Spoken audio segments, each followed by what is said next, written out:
வணக்கம். குரூப் 2 2022ல் கேட்ட கொஸ்டின். பெருக்கல் என்பது வகுத்தல், கழித்தல் என்பது பெருக்கல், வகுத்தல் என்பது கூட்டல் மற்றும் கூட்டல் என்பது கழித்தல் எனில் பிராக்கெட் 3 - 15 வகுத்தல் 19 பிராக்கெட் பெருக்கல் 8 கூட்டல் 6 மதிப்பு என்ன? ஃபஸ்ட்டு இதோட மதிப்பு தான் கேட்டிருக்காங்க. அதை அப்படியே நான் எழுதியிருக்கேன். எழுதிட்டு என்ன குறிக்க எது மாற்றணும் அப்படிங்கிறத நான் மாற்ற போகிறேன். இப்போது பிராக்கெட் ஆனால் நம்ம மாற்றக்கூடாது, அப்படியே தான் போடணும். அதை பற்றி அவங்க சொல்லலை. 3 மைனஸ், அப்போ மைனஸ் எங்கே இருக்குது? இந்த இருக்குது. இது கூட மிக்ஸ் பண்ணக்கூடாது. கமாக்கு அப்புறம் மைனஸ் என்பது பெருக்கல். இப்போ மைனஸ்க்கு பதிலாக பெருக்கல் போட்டாச்சு. அடுத்து இங்கே வகுத்தல் என்பது கூட்டல்.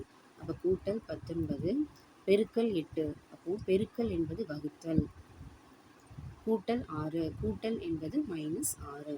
இப்போ இதை போட்டுட்டு இதை எப்படி நம்ம சுருக்கணும் அப்படின்னா, போர்ட் மாஸ் அப்படிங்கிறத நீங்கள் படிச்சிருக்கணும். போர்ட் மாஸ்னால் பீனா பிராக்கெட், ஓனா ஆஃப், டீனா வகுத்தல் டிவிஷன், எம்னா மல்டிப்ளிகேஷன் பெருக்கல், ஏனா அடிஷன் கூட்டல், எஸ்னா சப்ட்ராக்ஷன் கழித்தல். First bracket. அப்போ பிராக்கெட் எங்கே இருக்குது? இங்கே இருக்குது. அதுக்குள்ளே என்ன இருக்குது? பெருக்கலும் கூட்டலும் இருக்குது. பெருக்கல் எங்கே இருக்குது? மல்டிப்ளிகேஷன் அப்புறம் கூட்டல். இப்போ பெருக்கலுக்கு அப்புறம் தான் கூட்டல். அப்போ இந்த ரெண்டையும் ஃபஸ்ட்டு பெருக்கணும்.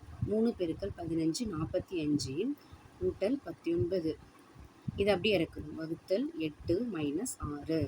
அதுக்கு அடுத்தது 45 + 19 கூட்டணும். என்ன வரும்? 4 64. இப்போ நம்ம ப்ராக்கெட்டை ரிமூவ் பண்ணிடலாம். வகுத்தல் 8 - 6. இப்போது வகுத்தலும் கழித்தலும் இருக்குது. வகுத்தல் அப்படின்னா டிவிஷன், அதுக்கப்புறம் தான் சப்ட்ராக்ஷன். அப்போ டிவிஷனை முடிச்சுட்டு வகுத்தலை முடிச்சுட்டு தான் கழித்தல். அப்போ 64 / 8 என்ன வரும் அப்படின்னா 8. 8 8 64. இந்த -6 அப்படி போட்டுட்டு 8 - 6 2. இது ஆன்சர்.